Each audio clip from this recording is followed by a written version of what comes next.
আমি পাৱাৰ সেক্টৰত বহুত বিলাক ৰিফৰ্ম কৰিছো আৰু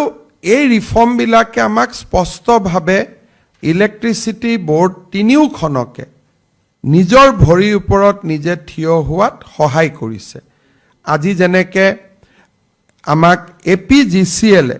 যেনেকে আমাক এইবাৰ ডিভিডেন্ড দিব ঠিক তেনেকে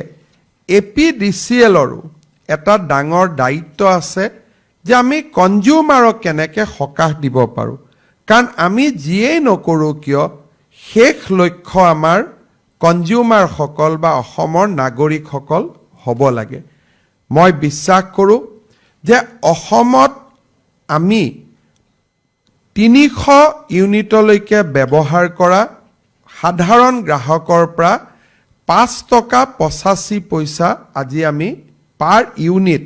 ইলেক্ট্ৰিচিটি লৈ আছো মোৰ এটা অনুৰোধ যে এই বছৰটো 6 মাহ আপোনালোকে এনেকে প্ল্যানিং কৰক যাতে অহা বছৰ 1 এপ্ৰিলৰ পৰা আমি ৰাইজক 1 টকা বিজুলীত আমি ৰেহাই দিব পাৰো অৰ্থাৎ 5 টকা 85 পইচাৰ জাগাত সৰুৰ পৰা আমি শুনি আহিছো যে ইলেক্ট্ৰিচিটি বিলটো বছৰে বছৰে বাঢ়ি যায় কিন্তু এই বছৰ আমি এনেকে কাম কৰিব লাগে যত বিদ্যুতৰ ক্ষতি আছে তাত ক্ষতি ৰোধ কৰিব লাগে কোনোবা উদ্যোগ বা ডাঙৰ কনজিউমাৰে যদি ইলেক্ট্ৰিচিটি চুৰি কৰি আছে তাক ৰোধ কৰিব লাগে কোনোবাই যদি সময়মতে বিল দিয়া নাই তেওঁলোককো বুজাই আমি বিল ল'ব লাগে কিন্তু এটা লক্ষ্য কৰিব লাগে যে 2025ৰ 1 এপ্ৰিলত আমি ইলেক্ট্ৰিচিটিৰ দাম যদি গ্যাসৰ প্ৰাইস বাঢ়ে বেলেগ কথা কিন্তু আজিৰ পৰিবেশে যদি চলি থাকে যদি গ্যাসৰ প্ৰাইস নাবাঢ়ে তেলৰ প্ৰাইস নাবাঢ়ে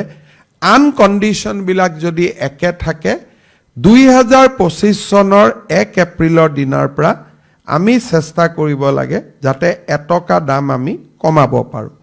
আৰু 25 চনতো আমি চেষ্টা কৰিব লাগে যে আৰু 50 পইচা আমি 26 লৈকে কমাব পাৰো নেকি যদি 1.5 টকা পাৰ ইউনিটত আমি ইলেক্ট্ৰিচিটিৰ দাম কমাব পাৰো তেতিয়ালে সৰ্বসাধাৰণ মানুহে বহুতখিনি সকাহ পাব